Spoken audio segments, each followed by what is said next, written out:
Hello, नमस्ते, प्रणाम। आज ये वीडियो बना रहा हूँ। किसी ने लाइव आकर के, क्या किसी ने, नाम लेता हूँ क्योंकि सामने से भी नाम लिया गया है, चौड़ में नाम लेके बोल रहे हो ना, कश्यप जी, अखिलेश कश्यप।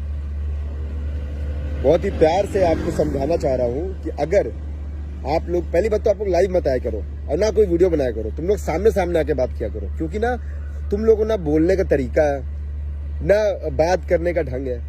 और ये चीज हर वीडियो में समझाता हूँ, जब तुम्हारे पास जुबान नहीं है अच्छी तो उसका इस्तेमाल करो मत। और अगर करो, ये गटर खोल रहे हो तो कुछ अच्छी चीजें बोलो। अबे ऐसा बोलो कि सामने से पब्लिक तुमको, तुम्हारी बातों को पसंद करे।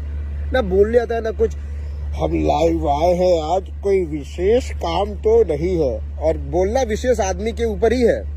बोला पूरा, जितनी 23 मिनट के लाइव वीडियो में जितना कुछ बोला है इसने, वो सब कुछ पवन भैया के ऊपर, विशेष आदमी के ऊपर बात किया, विशेष लोगों के लिए बोला, जो उनके साथ सारे रहते हैं वो सब। बेला सुन, तोरा बोले ना आवेला तो बोल कम। तोरा के खाली याद पड़ो तो 4 से 5 महीना पहले हम आ विवेक जी तोरा के डोज दिले रहनी जा। तो अभियो तू कल लाइव आके कहत अरे कि उसको बोलने नहीं आता है, तो क्या क्या बोला है? थोड़ा सा हमको याद दिलाओ ना, हम उसका नहीं, उसका शकल ही देखना नहीं पसंद करते हैं। क्या